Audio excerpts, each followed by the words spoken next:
So our frenemies over at Steelers Talk with Jack Sperry had somebody that commented over 100 times on a video a couple days ago. And Jack came to me and said, Tyler, there's no way you could get anybody to do that on Ravens Rundown. I said, Jack, you're wrong. Watch me. We'll get it done today. So let's take it to Steelers Talk. Let's prove them wrong.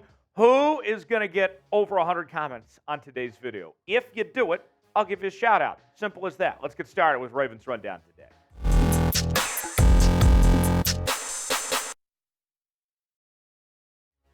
Jonathan Taylor, could he be a member of the Baltimore Ravens? Welcome in. Tyler Jones here with you with a look at the possibility of bringing Taylor to Baltimore. The Ravens are considered by many across the NFL landscape as one of the top potential trade destinations to land the Colts star running back. It wouldn't be cheap, but it would be a significant upgrade for the Baltimore Ravens if they were to make such move. What I want to do is I want to show you just what some of the so-called experts are saying when it comes to the possibility of bringing Taylor to Baltimore. Let's start with USA Today's Touchdown Wire. This is from Jarrett Bailey.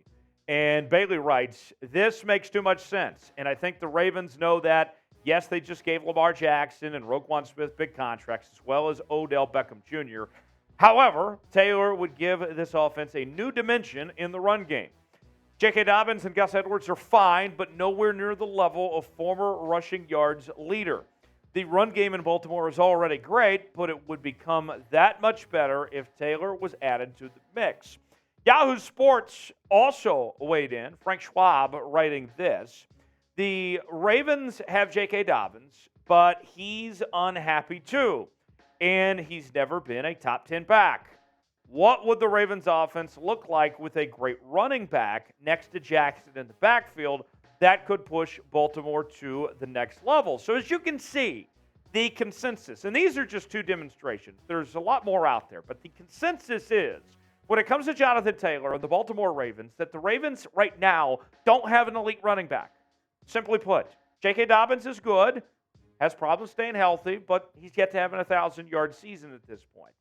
And Lamar Jackson, we all know that the emphasis in this new offense from Todd Monken is going to be to try to reduce his workload in the run game, to keep him in the pocket more. You add in an elite running back, one of the best out there, maybe the best running back in Jonathan Taylor, all of a sudden this offense goes from 0 to 100 real quick. You take a huge step forward with adding Jonathan Taylor into the fold, not to mention J.K. Dobbins, how unhappy he's been this offseason, wanting a new contract. Why would I pay J.K. Dobbins when I could just pay Jonathan Taylor instead? Field Yates provided some perspective from the Colts vantage point, and this is what he had to tweet out yesterday. The Colts seemingly do not want to pay Jonathan Taylor a top market deal to keep him, but do want someone else to trade them a first-round pick, which likely comes with the expectation of a massive extension. More on that here in just a bit. So that's the scene setter.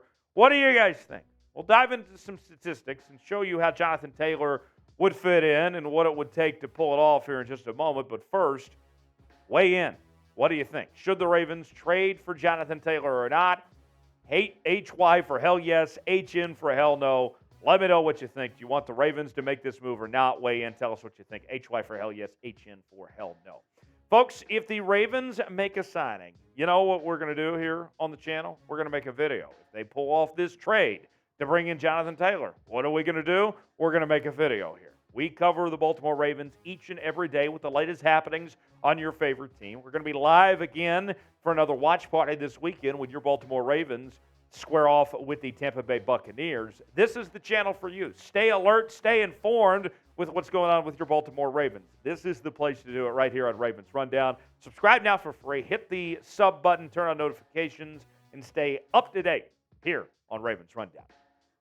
Now, perspective on this from Baltimore's end of things.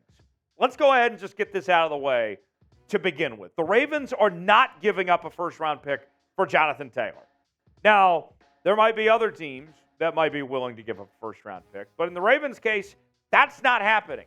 Although this Ravens team, as we mentioned, is one playmaker away from being in the upper echelon of the AFC. This isn't a desperate team. You give up a first-round pick, you go to that extent, that's a desperation move. The Ravens are not looking for a desperation move here with Jonathan Taylor. This would be, I think, a want, not necessarily a have to, a need for a guy like Jonathan Taylor. He's great. Don't get me wrong. First team All-Pro in 2021, NFL rushing yards leader those 2 seasons, former second-round pick out of Wisconsin. Jonathan Taylor is as good as it gets in the National Football League. But with that in mind, he's entering year 4, and history tells us that paying running backs a big second contract is a scary risk to take, and that running backs are not worth first-round picks after a while.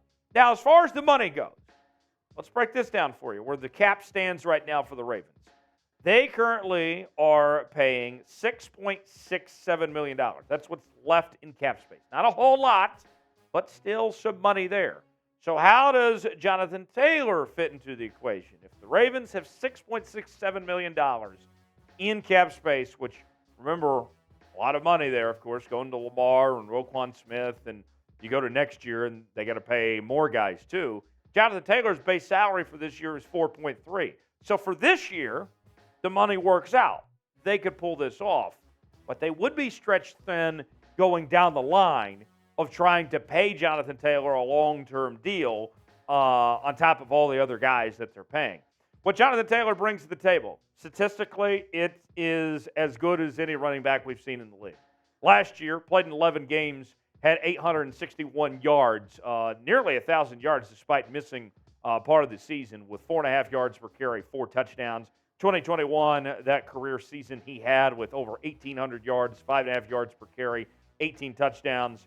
Jonathan Taylor is fantastic. And you could argue that this next year, his best football is still yet to come. Now, comparably speaking to where the Ravens are at, this was their leading rushers last season. You can see Lamar Jackson led the way despite missing the final 5 games of last year with 764 yards and 3 touchdowns. We expect that number to drop off a bit with the new system that's in place. But J.K. Dobbins was up and down, although he had a nice finish to the year. He still was not necessarily dependable as far as that goes. Kenyon Drake is gone now. You got Gus Edwards there. Justice Hills looked good in the preseason. But none of these backs, I think you can just sit here and say that you're all in, fully invested. They are capable of being super confident they're going to get the job done, be that explosive playmaker. The depth chart right now, Gus Edwards is your number 1 guy at the moment. J.K. Dobbins, your number 2. The idea is that Dobbins will get his starting job back when the season begins. But, I mean, Keaton Mitchell's gotten a lot of love. Melvin Gordon, I don't think is going to make the roster when it's all said and done. The $3 million he's bringing in. I mean, just the way things stack up at the moment where this Ravens team is at, Jonathan Taylor would be a massive upgrade. I think we've seen the numbers. It proves all that. He's that guy there. But with that said, I'm sitting here saying to myself here, this is not going to be cheap necessarily to pull off to get this done.